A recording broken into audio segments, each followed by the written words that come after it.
have equally financed campaigns when someone is being challenged. But of course now we see publicly financed campaigns are becoming a very big trend right now. We see that Arizona, who went through a series of gubernatorial scandals, by initiative and referendum, sort of a citizens' revolt, they put in place a publicly financed campaign system. Yeah. And Maine also did the same thing by initiative and referendum, where the public was fed up at privately financed campaigns. You don't expect people to be voting to spend money. That's right, yeah, yeah. But when it gets to the point where the public sees what's happening to the whole process, they decided that, you know what, I think it'll be a lot cleaner if we just throw out a certain amount of allocated money. And it really allows for more parity, and when both candidates buy into it, it sets an automatic spending cap. But it's only for state elections where it's right being now, done? Yeah, right now we're only seeing it at the state level. Arizona, of course, does it for their state legislature and the governor. The governor of Arizona, Janet Napolitano, was elected with clean money. She had to get $6,005 donations to qualify for her grant. Wow. In Maine, what's interesting is the governor ran on private funds, but his challenger ran on public money. 3/4 of the Maine legislature is sitting in the state house there due to publicly financed campaigns. So when the governor ran on private money, he felt that he could raise enough money to meet whatever it was that the public was going to provide for the challenger. Exactly, and that's one of the drawbacks to it, and it goes back to a Supreme Court case where these programs have to be voluntary. They cannot be mandatory.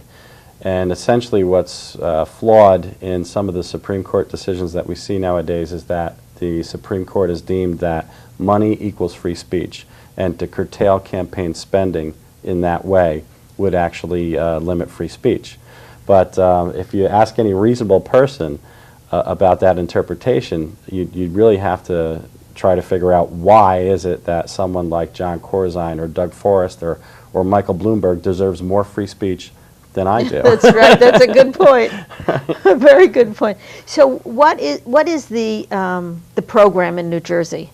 Right now we have a program that's based upon the Maine model right now, as I understand it. And in 3 districts, it's a pilot program that's going on right now in the 3 districts. The major parties qualify for it, and also some of the third parties qualify for it as well, yes. A district being 2 assembly people and 1 senator? Exactly. For each one, so that could be, if you were just doing the major parties?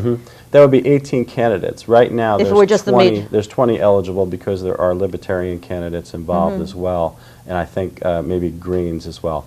But there's 20 candidates that are running in these 3 districts overall. Right. 15 of them have already qualified for the public funds, which is great because the system... What did they have to do? Well, basically, for instance, in the 24th district here in Western Morris and Sussex County, to qualify for the first tier of the public financing, each candidate has to raise $410 donations.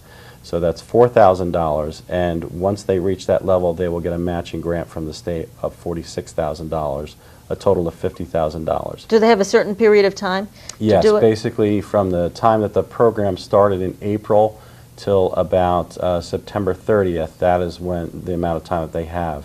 There was also an interim deadline in August, which if they qualified by that mid-August date, they were allowed to put a special message on the ballot, designating them as a clean elections candidate, and a small blurb that they could write to tell the people why they believe in this system. Oh, but after August, they won't be able to write that special thing on the ballot? Right. At this point, I think most of the candidates, of the 15 candidates that qualified, all of them made the August deadline. So now they all really have, the rest of the candidates have until September 30th to qualify for that first tier.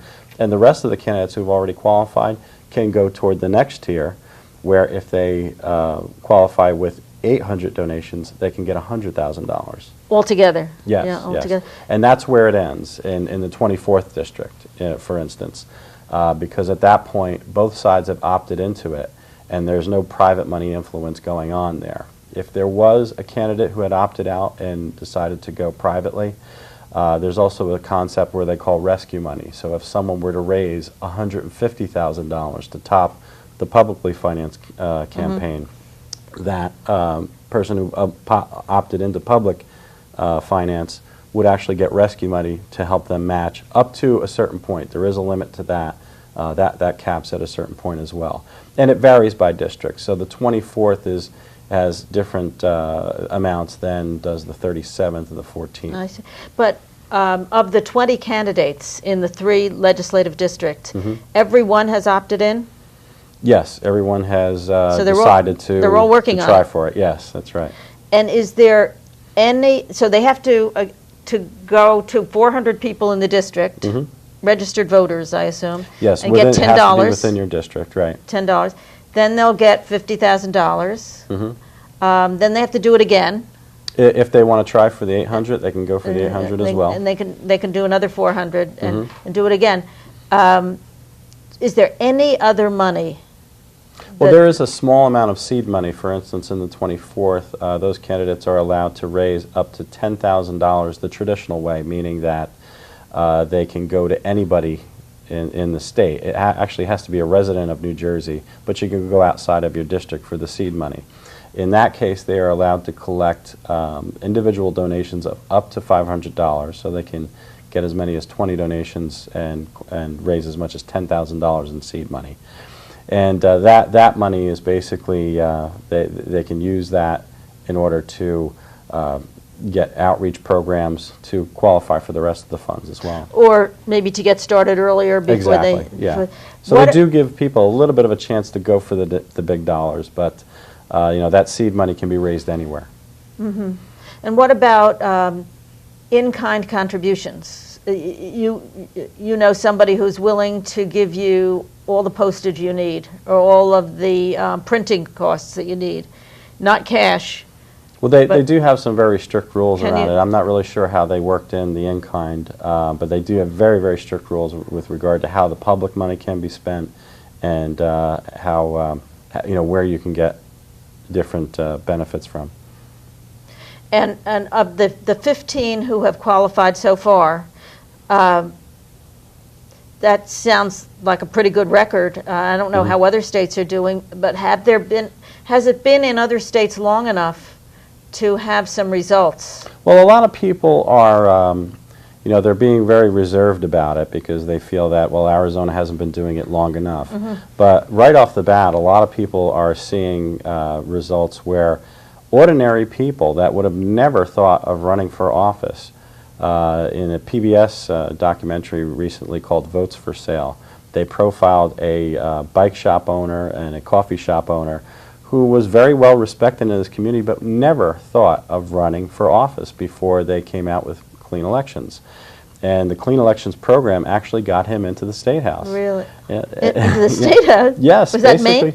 No, that was in Arizona. In Arizona? And the interesting thing is I watched that race from last year because he ran again last year. And his opponent, who also ran on public funds, actually beat him in the last election. So there's a lot more turnover. You're not going to have as much incumbency.